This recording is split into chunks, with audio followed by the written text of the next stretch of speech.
kids learn by mirroring what we do. They learn from us. And if we want children who are responsible, if we want to be engaged in relationships with people who are responsible and can have real conversations with us and not live from that 3-year-old place of I do what I want to do when I want to do it, and that's the only thing that exists, then we have to mirror it. We have to mirror humility. Welcome to the Ignited Recovery Podcast, a new way forward for anyone looking for answers but feeling left out. If you've been searching for empowerment, triumph, and purpose, you've found them right here. You won't hear the same solutions, and you're not going to have any excuses to fall back on, because Ignited Recovery allows heroes to rise and become their best selves. I'm Dr. Adi Jaffe, and I can't wait to be your guide on this journey. Are you ready to become an ignited hero? Hello, everybody, and welcome to this episode of the Ignited Recovery Secrets Podcast. I'm Adi Jaffe, and I want to talk about my childhood. Can we talk about my childhood for a minute? You know, I had a really good childhood by any measure anybody would pull out. Like, my parents stayed together. My parents were not divorced. They didn't separate. We went on a lot of family vacations. We lived in Israel, so kind of the only places we really went to were Europe, but we went all over Europe every summer, or maybe once or twice in the winter as well. We had birthday celebrations. My parents had this really cool thing that they did, which was so I have a sister, and for each one of our birthdays, the other sibling would also get a gift or maybe two, just to kind of offset the specialness of the day for the other one. So not only did you get your own birthday, but you even got gifts on my sister's birthday. I got gifts, which was, that's fun for any kid. You really kind of just want gifts as often as you can get them. No physical abuse, no real psychological abuse, none of that kind of stuff, right? And my childhood was also not perfect. My parents fought a lot when I was younger, especially. My dad was almost always gone. And when I say always gone, I'm going to talk about it a little bit more later, but I mean almost always gone. And obviously that took a toll on my parents' relationship. So there was some cheating. And that cheating, I think I told the story before, where I woke up to my dad being in the middle of leaving, and he only left for a couple of days, but the marriage almost broke apart. And then he came back, and it was a mess. And after that event, there was some pretty heavy emotional weight of me and my mom talking about really heady things that I don't know that I was really prepared for when I was as young as 8 or 10 years old. So, my memory of my childhood is pretty complex and hard to pinpoint. Like, if somebody asked me, do you have a good childhood or bad childhood? I think normally I say I had a really good childhood, but it's complex, and it definitely involves conflict and heaviness. And the thing is that I don't think my parents did any of that on purpose. Now, you guys know this, but now I've become a parent. And I have so many things to worry about on a daily basis. It's kind of insane, right? So, things that I worry about when I wake up is obviously work. One of the first things that I worry about is what's going on with Ignited. What emails did we get overnight? Who signed up for what? What do we need to deliver that day? What appointments do I have to see clients or to speak with people online? What do we have to record for the podcast? What guests are coming? Who might need to reschedule? What camera crews are coming by? All that stuff, right? So that's one thing. But then I know for myself, one of the things that I have to do on a daily basis is exercise, or get pretty close to on a daily basis. So I have to figure out, what am I doing? Because I'm not really great up to now at planning ahead for those things. So I wake up, what workout am I going to do? How long is it going to take? Then I got to feed the kids, and then I have to get them off to camp, but then during the week, get them to school. So there's all these things that I'm worried about. And I'm sure my parents had at least as many of those things going on a daily basis, if not more. I mean, they didn't have cell phones, but their life was full. Both my parents worked full time. My dad really worked 3 jobs and was in the military. Kind of insane, right? Like, an insane amount of things to get concerned with and focused on every single day. And so I get wrapped up in that day-to-day life, just like I'm sure they did, just like I'm sure you did. And then I think to myself, in this context, in my everyday life, what's my responsibility as a parent? I mean, there's the obvious one. I got to keep my kids safe and take care of their basic needs, right? Make sure they have food, that they're educated. That's kind of the basic stuff. Those are the musts. But more recently, I've been thinking about a deeper level of caring about them.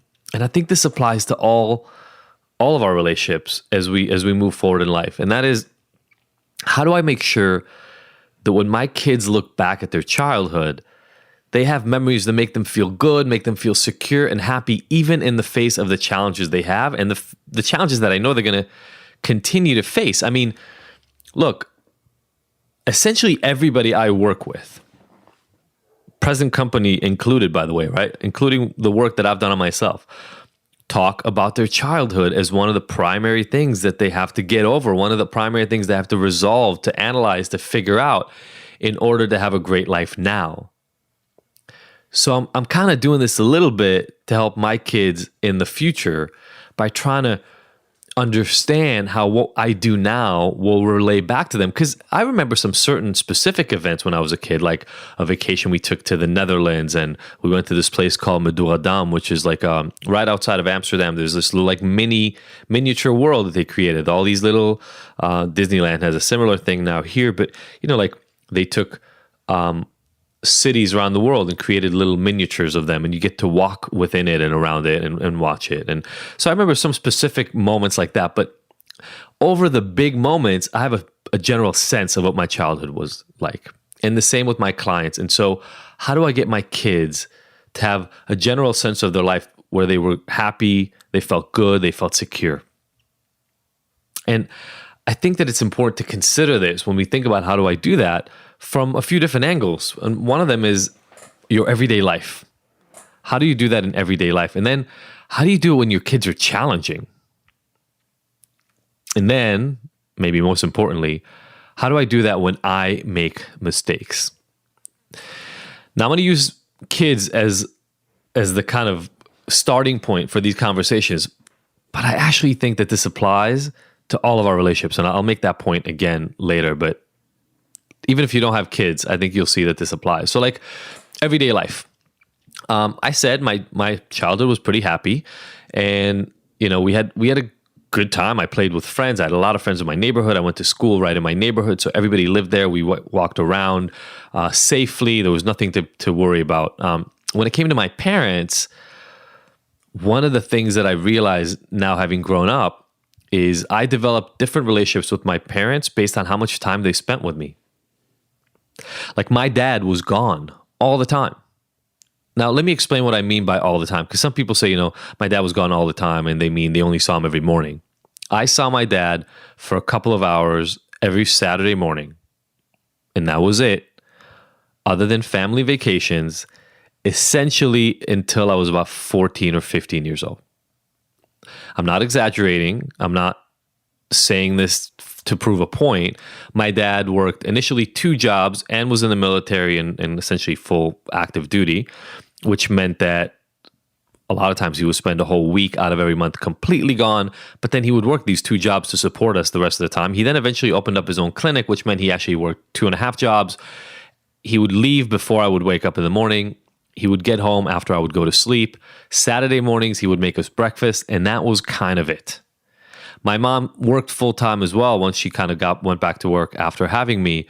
But, she'd be there a little bit every morning, and then I'd see her every evening. So I saw her, I don't know, 100 times more than my dad, 200 times, a lot more than my dad. And that matters. How much time you spend with people changes the relationship. Then there were activities, like the actual day-to-day things that we do, right? So you can spend time and just be in the room, but what do you do with them? For instance, like I said, my dad made breakfast every Saturday. My mom would make us dinner at night. Rarely did I do things with them outside of that. My mom would sometimes take us to like these picnics and stuff like that when we would be with families on the weekends. But I think about this all the time. Like I make breakfast for my kids every morning. Every once in a while, we watch a movie or do something like that outside of it. Sophie's much better at playing games with them. I'm trying to be better at that. But activities like, if I don't want my kids to remember me as the guy who made breakfast for them every morning and took them on vacation, well, then I better vary the kind of things we do together. So like last weekend, we went out and just kicked the ball around, just literally went to the park and kicked the ball around. If I want my kids to remember me as a dad they had fun with and played with, well, then I got to play with them and have fun with them, right? It doesn't work any other way. And I think both of those previous things, time spent and activities undertaken and what you do with them, lead right into the notion of making your kids feel special and appreciated. Now, I don't mean that in the like participation award kind of appreciated. I mean that I love them, that I care about them. And I have a story that I might have told before on the Wednesday podcast. I think Sophie's mentioned it before, but like when Kai was born, I made a decision that I'm only going to speak Hebrew to all my kids. And so I did and have since he was born. And I remember coming to Sophie early on and saying, it feels really strange when I say to Kai, I love you in Hebrew, which is Ani ohev otcha. And I realized why it felt strange. And the reason it felt strange was because those words were never really spoken at my house, like ever. Again, not exaggerating, pretty much ever said.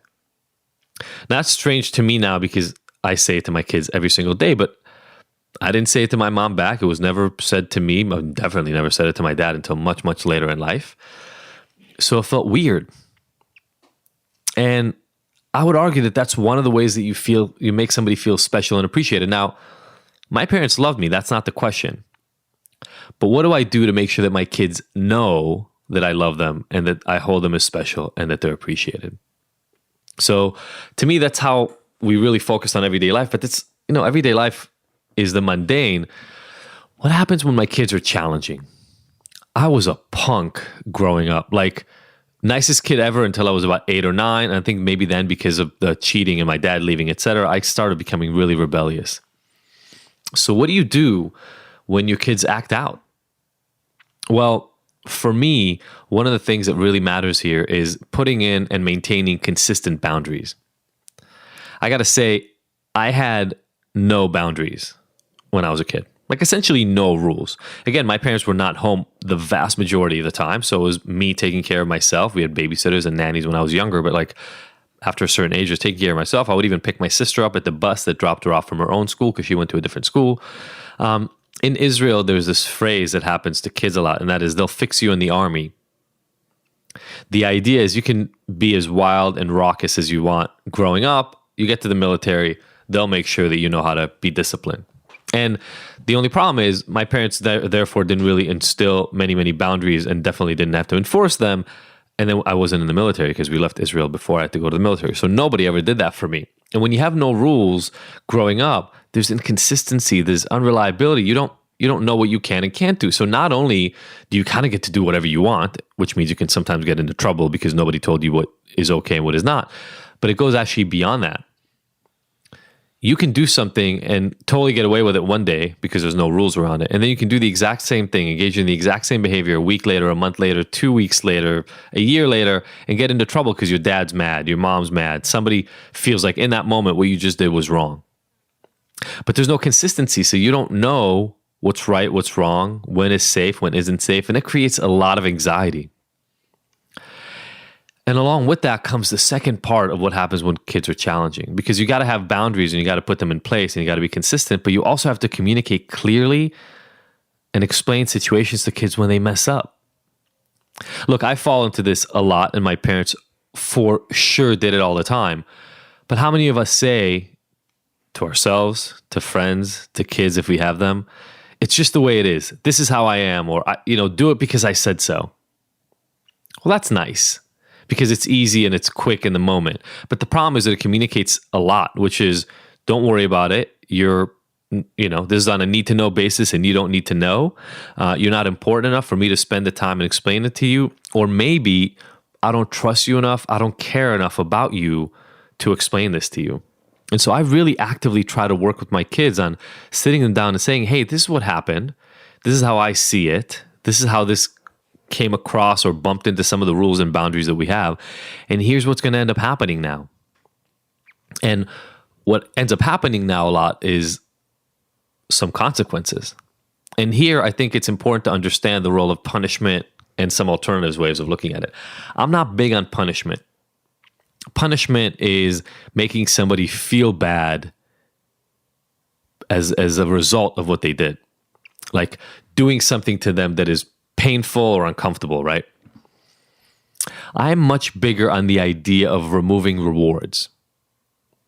Like letting kids know, hey, you don't get to have this thing you like right now because you broke a boundary or you did something you're not supposed to do, versus I'm going to punish you, like hitting them, all those sorts of things. And the reason is simple, for me at least. And by the way, I was never beaten. My mom used to chase us around with her hand up. Does anybody ever else have that? Mom chased me around, and then when she would corner me, she would just yell, yell, yell, arm up in the air, and then she would walk away, never actually hitting me. And so maybe that's part of why this developed for me. But, the withholding of rewards is still a punishment of sorts, but I don't want to be somebody my kids are scared of.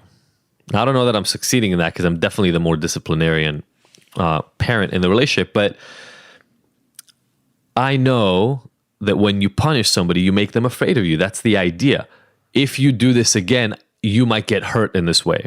I don't want to have that relationship with my children, but I still want them to respect the boundaries. And so I think there's a real opportunity with withholding rewards and not doing things you like. And by the way, this also works in relationships, right? I don't want to punish Sophie when things get screwed up, but I'm probably not going to be incredibly happy about providing more new rewards. Like we're not going to have a fight where things go off kilter and fall apart, and then I'm not going to buy her a gift. Like, so that's the standard of how this kind of plays out in other relationships.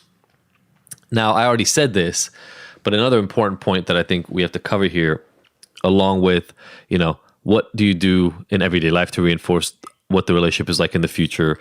What do you do when the relationship is challenging? It's also, what do you do when you make mistakes? I don't really remember being talked to, other than when my dad left, about people making mistakes. The old school way is parents know best. Children's needs are just considered from that adult framework and their safety. Like you go to school, you get fed, and you have a roof over your head, you should be happy. The thing is that creates this notion that parents always know what's happening and kids know nothing. And I think there's a problem with putting parents up on a pedestal. Actually, a lot of problems, right? First of all, when you screwed up and you feel terribly about it. So you need to resolve that for yourself anyway. Like if I scream at my kids in a moment that I thought was actually inappropriate, I know I messed up. Now, if I don't have a conversation with my children about it, not only am I now not being genuine in my relationship with my kids, but also I create another false belief in them. And that false belief is that you can do whatever you want. As long as you're the one in power, you can do whatever you want. And there are no consequences. There's no payoff. There's nothing, no dealing, no repercussions to acting inappropriately. So even if you break one of your own boundaries, one of your own rules as an adult, if you don't have the conversation, if you don't have some way of addressing the mistake, the idea is, the whole do what I say, not what I do. And I got to tell you, right? We just put an article out. I just put out an article on Psychology Today about mirror neurons.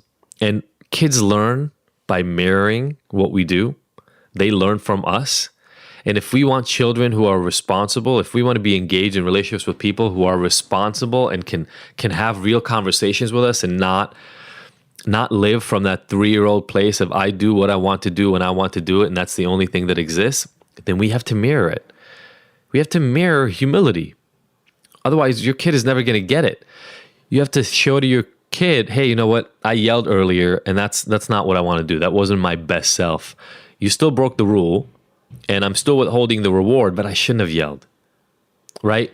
You can show them that you're fallible.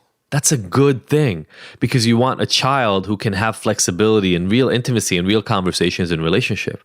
You don't want to raise somebody who thinks they're always right and nobody else can bring anything to the equation. So this is something I've been thinking a lot about. How do I create for my kids a childhood that they're going to remember as being good? Like I said, my childhood was good, no doubt, even with its slip-ups, even with the downfalls. But I kind of see it as our duty to sit back and analyze where have we been, what have we done in our life, where we're going in the future, and then adjust as needed, right? Now, I don't really know the truth of what happened when I was younger. I don't have a camera, a GoPro that followed me along all the time, and I don't have a readout into what my parents meant. All I can go on is my memories and the impression that they left. And the thing is, that's all my kids are going to take away as well. And I want to set them up for success by helping them have an experience that supports them to be their best selves in the future. And yes, that means rules, and yes, that means consequences, but it also means a responsibility on my part to do what I can to create a beautiful childhood for them that they're going to remember that way. Now, obviously, I don't control everything. I don't control anything that happens to them outside this house or what other people say to them until I hear about it and can react to it. But I have influence over a lot right now. As they grow up, I'll get less and less, but I should use that influence. We should all use that influence with the people that we're with. Look, this is what I see as the most important takeaway from today. We all can get a little too wrapped up in our own lives, even as parents, to realize the impact that our actions have on other people. And today, what I want you to do is take a moment to consider the potential future implications of some of your own actions, your behavior, your patterns. Is what you're doing right now likely to produce the sort of impression on other people that you're going to be happy with in 5, 10, 25 years? If not, the cool thing about it is you have time to change that right now. And now let's expand this a little bit. I don't care if we're talking about your best friend, an acquaintance, your husband or wife, or your children. The way we act right now with people and the way we act generally with people will leave an impression, a general impression that they will remember about our relationship. So what can we do to take that into consideration now? Right? This follows off of one of those things I talk with a lot of couples. Do you want to be right or do you want to be happy? Do you want to be remembered as the person who was always right, or do you want to be remembered as the person who had a good relationship with the people around them and could understand where they were coming from and could have conversations and could engage them and care about them? This falls into so many different areas of life. And I want you to do me a favor. Share this with anybody you know for whom this might be useful, and then screenshot it and share it with me on ignited.me on Instagram or on my profile on Instagram, and then let me know what resonated the most. Because I'll tell you, in a lot of the parenting relationships and a lot of the marriages that I see, this is one of the core problems. We think too much about what's happening right now and not enough about what's going to happen in the future. So, to go along with this, I just want to remind you, Sophie and I are starting our most intensive marriage coaching program ever. We're only taking on 5 couples. It's going to launch by September 1st, and applications are taken. We'll have a link below. And then we also have an Ignited event that's going to happen in the middle of October here in LA. And so if you're struggling with these things, if you like these concepts but you don't really know how to apply them, do me a favor. Listen to more of this content and connect it to us, right? We all of us have time right now to change the impression that people are going to have, that we're going to have of what our life looked like in the last decade right now. I hope you enjoyed this. Love you all so much for tuning in. See you next week. Thank you for tuning in to the Ignited Heroes Recovery Podcast. I really hope you found the information here useful and that we'll see you back here next week. And look, I want to make sure that this podcast is the most useful it can be for you, so please let me know by emailing info@ignited.com if there are any specific topics or questions you'd like to have addressed. As usual, if you like this episode, I would love for you to leave us a 5-star review and rating. Thanks, and see you next week.